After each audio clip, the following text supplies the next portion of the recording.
ভাইপোকে বলে দাও ভাইপোর চাকরিটা আর নাই, তিহার জেলে গিয়ে থাকতে হবে। তিহার জেলে যাতে খেটে রোজগার করতে পারে তার ব্যবস্থা আমরা করব।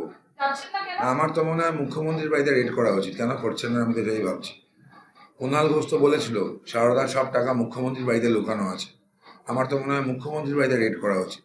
294টা কেন্দ্রের যে প্রার্থী আমিই প্রার্থী বলে প্রচার করেন, তাহলে পশ্চিমবঙ্গে যখনই যেখানে দুর্নীতি হবে সব কটার ক্ষেত্রে মুখ্যমন্ত্রীর বাড়িতে রেড করা উচিত, মুখ্যমন্ত্রীকে জেলে পড়া উচিত। যে পুলিশ ওয়েলফেয়ার বোর্ড শান্তনু বিশ্বাস চালায়, পুলিশের বউদের নিয়ে রাস্তায় নামিয়ে দিয়েছিল, আমার মনে আছে।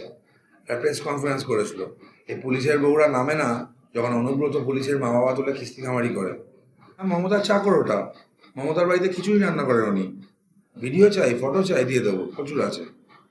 উনি এত বছর কালীঘাট থানায় কি করে থাকলেন? একই জায়গায় পোস্টিং কি করে হয়? তোলাবাজ লোক খানার চোর, আর পুলিশ বলছেন এটাকে। আমি দেখুন আইপ্যাক ব্যাকপ্যাক যাই হোক, মানুষ ওদেরকে আর পাত্তা দিচ্ছে না। বেসিক্যালি আইপ্যাক ইউজ হতো কয়লা চুরির টাকা সাইফন করার জন্য। তো কয়লা চোর ভাইপো, কয়লা চোরের সিন্ডিকেট রাজ, তো মানুষ চ্যাপ্টার ক্লোজ করে দেবে। তাকে একটা চাকরি চোরকে বলবে আবার চাকরি দেওয়ার জন্য? মানুষ কি বোকা নাকি?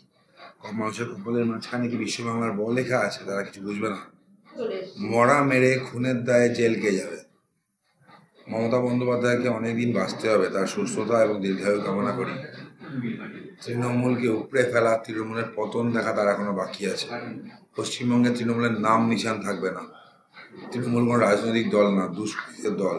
দুষ্কৃতীদের জায়গায় জেল। রাজারহাট গোপালপুরে ভারতীয় জনতা পার্টি জিতছে। তরুণজয়ী তিওয়ারি জাস্ট একটা নাম, প্রার্থী পদ্মফুল।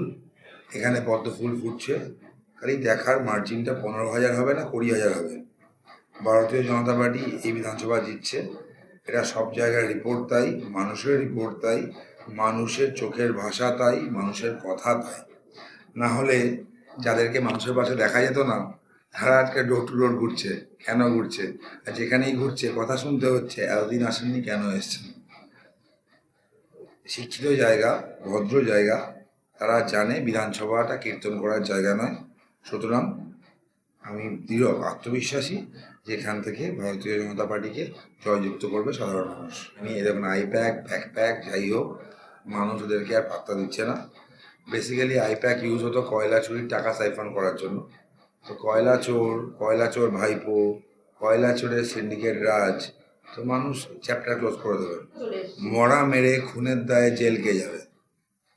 মমতা বন্দ্যোপাধ্যায়কে অনেকদিন বাঁচতে হবে, তার সুস্থতা এবং দীর্ঘায়ু কামনা করি। তৃণমূলকে উপড়ে ফেলা, তৃণমূলের পতন দেখা তার এখনো বাকি আছে।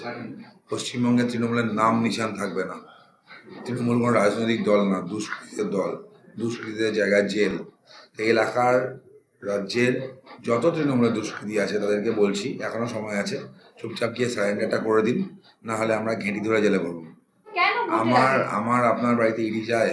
সাধারণ মানুষের বাড়িতে ইডি যায়? যায় না তো, চোরদের বাড়িতে যায়। এদেরকে চুরি করা ছেড়ে দিতে বলুন, তাহলে ইডি আর যাবে না। সিপিএম এর সময় তো আমাকে খুন করার চেষ্টা করা হয়েছে, সিপিএম এর পচামালগুলি এখন বিজেপির সাথে হাত মিলিয়েছে। কোনগুলোর কথা বলছেন? সৌগত মোল্লা বিজেপিতে আছে নাকি? তারপর আগে মাঝখানে রেজ্জাক মোল্লা ছিল, বিজেপিতে আছে। শাহজাহান যে এখন জেলে আছে, সে তো তৃণমূলেরই ছিল, সিপিএমেরই ছিল। আচ্ছা ঋতব্রত, বালিশ চাটা ঋতব্রত, সেই বালিশ চাটা ঋতব্রত কোথায় আছে?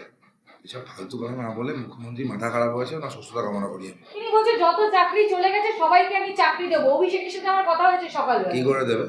প্রশ্ন হচ্ছে কি করে দেবে? চাকরিগুলো গেল কেন? চাকরি চুরির অন্যতম অভিযুক্ত অভিষেক বন্দ্যোপাধ্যায়, তার কোম্পানির অ্যাসেট অ্যাটাচমেন্ট হয়েছে, তাকে একটা চাকরি চোরকে বলবে আবার চাকরি দেওয়ার জন্য? মানুষ কি বোকা নাকি?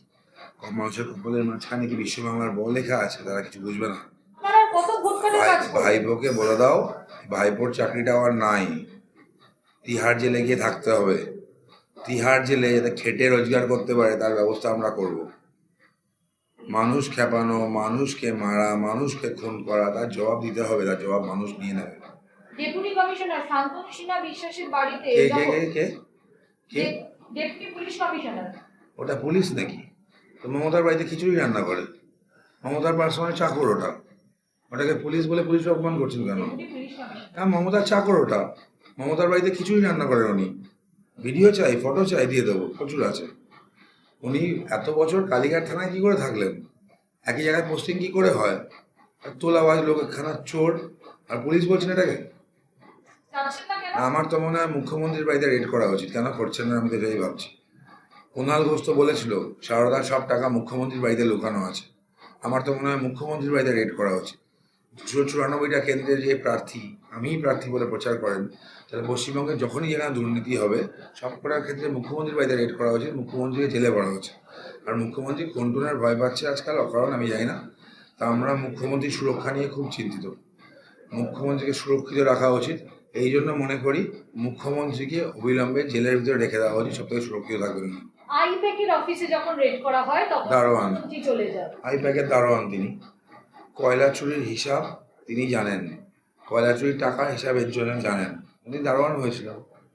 সুপ্রিম কোর্টে বলেছে সে কথাগুলো। ডেপুটি পুলিশ কমিশনারের শান্তনু বিশ্বাসের বাড়িতে যখন যাচ্ছে তখন তিনি যাচ্ছেন না, তাহলে না, ওখানে বড় হিস্সা আছে, এখানে ছোট হিস্সা আছে। পুলিশ ওয়েলফেয়ার বোর্ড শান্তনু বিশ্বাস চালায়। পুলিশের বউদের নিয়ে রাস্তায় নামিয়ে দিয়েছিল, আমার মনে আছে। একটা প্রেস কনফারেন্স করেছিল। এই পুলিশের বউরা নামে না যখন অনুব্রত পুলিশের মা বাবা তুলে কিস্তি খামারি করে। তো নির্লজ্জ মেরুদণ্ড বিক্রি করে দেওয়ার লোক। বিজেপি ক্ষমতায় আসার পর আমার তো মনে হয় প্রথমে একটা ভালো অর্থোপেডিক হাসপাতাল করবে। এই অমেরুদণ্ড প্রাণীগুলোর মেরুদণ্ড চিকিৎসা করার প্রয়োজন আছে। তিনি বারংবার এই একই হুঁশিয়ারি দিয়ে যাচ্ছে। মুখ্যমন্ত্রী মমতা বন্দ্যোপাধ্যায় তিনি বলছেন চাকরি ফিরিয়ে দেবো। ভোটের আগে আপনি এগুলো হুঁশিয়ারি বলছেন, আমরা এগুলোকে ভয় বলছি। মুখ্যমন্ত্রী ভয় পেয়েছেন। এসএসসিতে 30 লক্ষ পরীক্ষার্থী ছিল। 30 লক্ষ ইন্টু 4, 1,20,00,000 মানুষ তার এগেনস্টে ভোট দেবে। মুখ্যমন্ত্রী নেই, উনি বিদায়ী মুখ্যমন্ত্রী। মমতা বন্দ্যোপাধ্যায় শেষ। দাদা শেষ একটাই প্রশ্ন, সোনাপক্ষ ঘনিষ্ঠ জয় কামদার তার বাড়িতে ইডি 4 মাস থেকে 3 মাসের মধ্যে তার অ্যাকাউন্টে 500 কোটি টাকা। হ্যাঁ, ভালো করে খোঁজ নিয়ে দেখুন। এর সোর্সটাও ভাইপো, এর সোর্সটাও কালীঘাট, ওইখান থেকে টাকাটা এসছে। কোনোদিন তো কিছু জানেন না, অভিষেক কে জানে না? পশ্চিমবঙ্গে একটা সিংহ শাবকের জন্ম থেকে শৌচাগার নির্মাণ পর্যন্ত মমতা বন্দ্যোপাধ্যায় অনুপ্রেরণা হয়। যাবতীয় দুর্নীতির মাথা তিনি। তো তিনি জানেন না তো কে জানেন? সব থেকে বড় চোর তো তিনি।